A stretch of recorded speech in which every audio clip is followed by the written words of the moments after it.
बुजुर्ग नेता हैं और हमारे सबके हैं, समाजवादी पार्टी के हैं, उनके परिवार के मेंबर हैं। अखिलेश जी 2024 के चुनाव से पहले भी आजम भाई से सीतापुर में जेल में मिलने गए थे, वहां भी मिलके आए थे। उनकी जो भी बात हुई हो, क्योंकि दोनों बड़े नेता हैं, आगे की रणनीति क्या है क्या नहीं है इसको तो मैं नहीं बता सकता, लेकिन जो कयास आराइयां हो रही थी और खासतौर से जो मीडिया जिस तरह की बातें कर रहा था, मैंने उस दिन भी कहा था और पहले भी कहा था और आज सबको मालूम भी हो गया कि क्या आजम खान साहब बीएसपी की रैली में गए। आजम खान साहब पैदाइशी समाजवादी हैं और वो समाजवादी का पूरा उन्होंने पार्टी का बुनियादों में बुनियादी पत्थर हैं, वो कभी भी है इसे छोड़ कर नहीं जा सकते। हमेशा समाजवादी को ही बढ़ावा देंगे और समाजवाद को बढ़ावा देंगे। देखिए, उनका बड़ापन है, वो बहुत बड़े नेता हैं और मैं तो बहुत छोटा सा इंसान हूँ और उनके एहसान है मेरे ऊपर। और पिछला टिकट उन्होंने मुझे दिलवाया था और अल्लाह ने मुझे उसमें जीत हासिल कराई थी, तो उनका ये बड़ापन ही होगा कि वो मेरे यहाँ तशरीफ लाएं, तो जाहिर है इससे बड़ी खुशी की बात क्या होगी। और वो अगर कहेंगे तो मैं उनके पास चला जाऊंगा, मुझे कोई झिझक या एतराज नहीं। हाँ, असल में ये लोग तो यही चाह रहे थे ना कि आजम खान साहब जो है उल्टा सीधा बोले या पार्टी के खिलाफ बात करें और ऐसा करें वैसा करें, वो सब कुछ हुआ नहीं। इसमें नौटंकी की क्या बात है। अखिलेश यादव जी को उन्होंने अपनी गोदों में पाला है, गोदों में खिलाया है। अगर अखिलेश यादव जी उनसे मिलने चले गए, वो पार्टी के राष्ट्रीय अध्यक्ष हैं और हिंदुस्तान की तीसरी बड़ी पार्टी के इस वक्त वो राष्ट्रीय अध्यक्ष हैं, तो उनका भी बहुत बड़ापन है कि उनको जो संस्कार मुलायम सिंह यादव जी ने दिए थे, जो तहजीबें दी थी, उनको निभाते हुए अपने बड़ों का सम्मान करते हुए आजम भाई के पास गए और आजम भाई ने भी उनका पूरा सम्मान रखा। देखिए, इस वक्त पूरे हिंदुस्तान को मालूम है कि बीएसपी बीजेपी की बी पार्टी हुई है। उन्हें तो अपना वोट ट्रांसफर करना है बीजेपी में और उन लोगों को ट्रांसफर कर रही है वो जो लोग दलितों का साथ नाइंसाफी कर रहे हैं, जो लोग किसी दलित को की बारात घोड़े पे चढ़ने नहीं दे रहे, जो लोग अपने नल से उनको पानी पीने आज भी नहीं दे रहे। देहात में जाके देखिए क्या हालात हैं इस वक्त।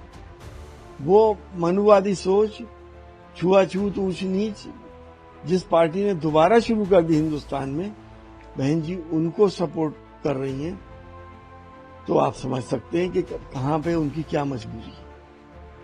कब नहीं आई मुसलमानों की याद समाजवादी पार्टी को।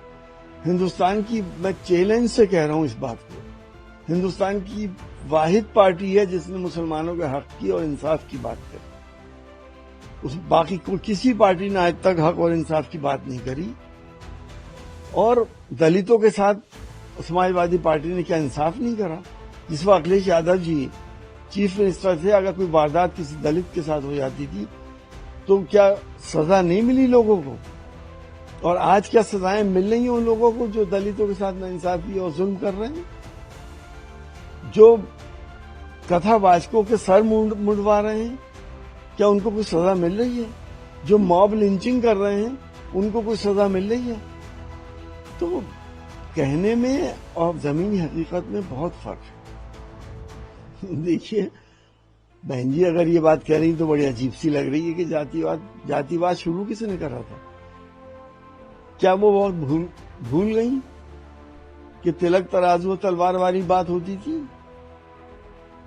क्या सवर्णों के लिए, हिंदू भाइयों के लिए क्या नहीं कहा गया, सिर्फ दलितों की बात की गई और बाकी समाज के साथ उन्होंने नाइंसाफी करी थी। क्या वो वक्त यहाँ की जनता को याद नहीं है। तो हम तो ये बात ये कहते हैं, न जाति में हो न किसी चीज में, हम सब हिंदुस्तानी हैं, चाहे हिंदू हो, मुसलमान हो, दलित हो, स्वर्ण हो, कोई भी हो, हम पहले हिंदुस्तानी हैं, बाद में हम इन जातियों में हैं। तो इंसाफ सबके साथ होना चाहिए, जो संविधान हमारा कहता है। ऊंच नीच बिल्कुल नहीं होनी चाहिए। लोगों के साथ ऐसा व्यवहार नहीं होना चाहिए कि लोगों को एहसास हो कि हमें नीच समझा जा रहा है। भाई वो तो कहेंगी इस बात को कि हर बात में बीजेपी का धन्यवाद कर रही है। उस पार्टी का कर रही है जो दलितों के आरक्षण को खा रही है।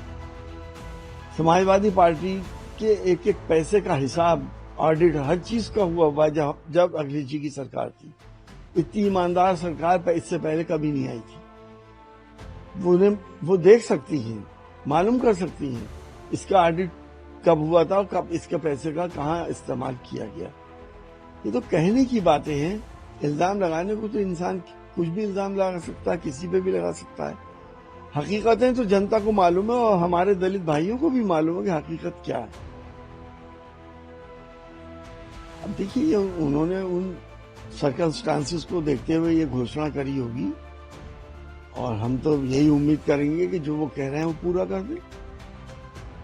खुशी की बात है कि एक टेररिस्ट स्टेट ने समझौते पे सहमति जताई है, जबकि वो ना यूएन की बात मानते हैं, ना यूएस की बात मानते हैं, ना तमाम दुनिया की बात मानते हैं, जिन्होंने जुल्म ऐसा करा है कि इंसानियत पे इससे पहले शायद ही कभी कोई जुल्म हुआ हो। गाजा के अंदर सबको पता है, जिन लोगों ने एम्बुलेंस तक पे बॉम्बिंग करी हो, हॉस्पिटल्स पे करी हो, बच्चों के ऊपर करी हो, औरतों पे करी हो, बुजुर्गों के ऊपर करी हो। और हमें अफसोस तो इस बात का है कि हम वासुदेव कुटुंबकम के मानने वाले खामोश क्यों हैं।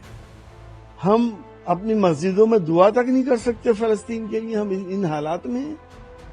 आखिर हम किस जगह पे आ गए हैं? हम अपने इंटरेस्ट के लिए इंसानियत को बिल्कुल ही भूल गए। देखिए, अच्छा है कि स्वागत किया है उन्होंने और प्रधानमंत्री जी आए हैं इतनी दूर से, तो हम लोग तो अपने अतिथियों का स्वागत करते ही हैं, लेकिन पीएम मोदी जी भी इस बात को जानते हैं कि ये बहुत चालाक और शरीर लोग हैं, सिर्फ अपने मतलब की बात करते हैं। जिस तरह से धोखा हमारे साथ ट्रंप सरकार ने करा है, ये भी ट्रंप का बहुत बड़े एलाई हैं। मुझे उम्मीद है पीएम मोदी जी बहुत सोच समझ के इनसे समझौते करेंगे।